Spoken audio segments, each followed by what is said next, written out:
Emperor's New Clothes. Many, many years ago lived an emperor who thought so much of new clothes that he spent all his money in order to obtain them. His only ambition was to be always well dressed. He did not care for his soldiers, and the theater did not amuse him. The only thing, in fact, he thought anything of was to drive out and show a new suit of clothes. He had a coat for every hour of the day, and as one would say of a king, he is in his cabinet. So one could say of him, the emperor is in his dressing room. The city where he resided was very gay. Every day many strangers from all parts of the globe arrived.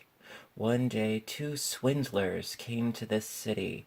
They made people believe that they were weavers and declared they could manufacture the finest cloth to be imagined.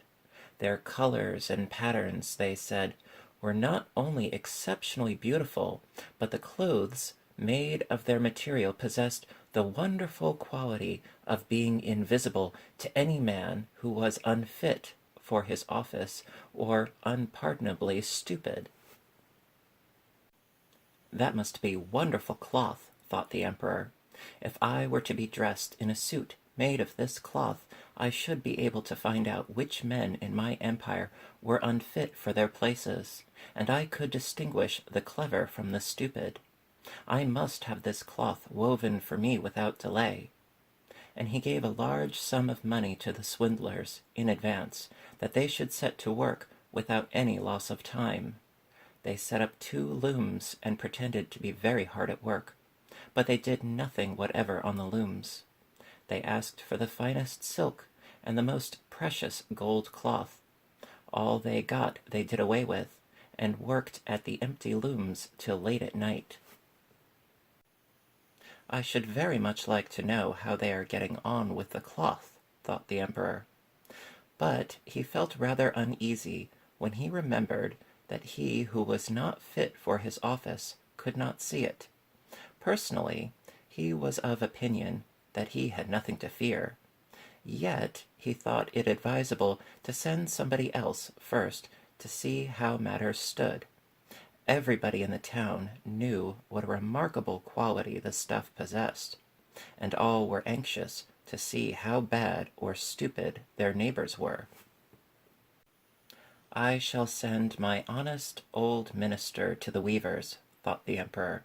He can judge best how the stuff looks, for he is intelligent, and nobody understands his office better than he. The good old minister went into the room where the swindlers sat before the empty looms. Heaven preserve us, he thought, and opened his eyes wide. I cannot see anything at all, but he did not say so. Both swindlers requested him to come near, and asked him if he did not admire the exquisite pattern and the beautiful colors, pointing to the empty looms. The poor old minister tried his very best, but he could see nothing, for there was nothing to be seen. Oh dear, he thought, can I be so stupid? I should never have thought so, and nobody must know it. Is it possible that I am not fit for my office? No, no, I cannot say that I was unable to see the cloth. Now, have you got nothing to say? Said one of the swindlers, while he pretended to be busily weaving. Oh, it is very pretty, exceedingly beautiful, replied the old minister, looking through his glasses. What a beautiful pattern! What brilliant colors! I shall tell the emperor that I like the cloth very much. We are pleased to hear that, said the 2 weavers, and described to him the colors and explained the curious pattern. The old minister listened attentively, that he might relate to the emperor what they said, and so he did. Now the swindlers asked for more money, silk and gold cloth, which they required for weaving. They kept everything for themselves, and not a thread came near the loom, but they continued as hitherto to work at the empty looms. Soon afterwards The emperor sent another honest courtier to the weavers to see how they were getting on, and if the cloth was nearly finished. Like the old minister, he looked and looked, but could see nothing, as there was nothing to be seen. "Is it not a beautiful piece of cloth?" asked the two swindlers, showing and explaining the magnificent pattern, which, however, did not exist. "I am not stupid," said the man. "It is therefore my good appointment for which I am not fit. It is very strange, but I must not let anyone know it." And he praised the cloth, which he did not see, and expressed his joy at the beautiful colors and the fine pattern. "It is very excellent," he said to the emperor. Everybody in the whole town talked about the precious cloth. At last the emperor wished to see it himself, while it was still on the loom. With a number of courtiers, including the two who had already been there, he went to the two clever swindlers, who now worked as hard as they could, but without using any thread. "Is it not magnificent?" said the two old statesmen who had been there before. "Your Majesty must admire the colors and the pattern." And then they pointed to the empty looms, for they imagined the others could see the cloth. "What is this?" thought the emperor. "I do not see anything at all. That is terrible. Am I stupid? Am I unfit to be emperor? That would indeed be the most dreadful thing that could happen to me. Really," he said, turning to the weavers, "your cloth has our most gracious approval." And nodding contentedly, he looked at the empty loom, for he did not like to say that he saw nothing.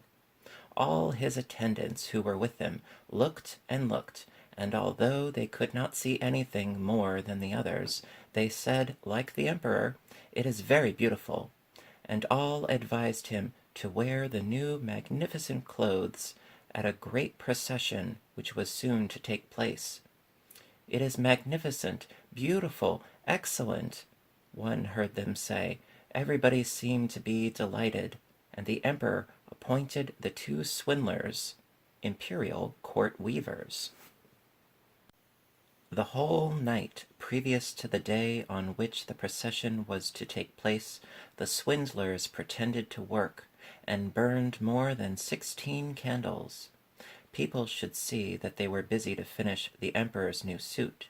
They pretended to take the cloth from the loom, and worked about in the air with big scissors, and sewed with needles without thread, and said at last, "The emperor's new suit is ready now." The emperor and all his barons then came to the hall. The swindlers held their arms up as if they held something in their hands, and said, "These are the trousers, this is the coat, and here is the cloak," and so on. They are all as light as a cobweb, and one must feel as if one has nothing at all upon the body. But that is just the beauty of them. "Indeed," said all the courtiers, but they could not see anything, for there was nothing to be seen. "Does it please your Majesty now to graciously undress," said the swindlers, "that we may assist your Majesty in putting on the new suit before the large looking-glass?" The emperor undressed, and the swindlers pretended to put the new suit upon him, one piece after another, and the emperor looked at himself in the glass from every side. "How well they look! How well they fit!" said all. "What a beautiful pattern! What fine colors! That is a magnificent suit of clothes." The master of the ceremonies announced that the bearers of the canopy, which was to be carried in the procession, were ready. "I am ready," said the emperor. "Does not my suit fit me marvelously?" Then he turned once more to the looking-glass, that people should think he admired his garments. The chamberlains, who were to carry the train, stretched their hands to the ground, as if they lifted up a train, and pretended to hold something in their hands. They did not like people to know that they could not see anything. The emperor marched in the procession under the beautiful canopy, and all who saw him in the street and out of the windows exclaimed, "Indeed, the emperor's new clothes are incomparable. What a long train he has! How well it fits him!" Nobody wished to let others know that he saw nothing, for then he would have been unfit for his office, or too stupid. Never an emperor's clothes were more admired. "But he has nothing on at all," said a little child at last. "Good heavens, listen to the voice of an innocent child," said the father, and one whispered to the other what the child had said. "But he has nothing on at all," cried at last the whole people.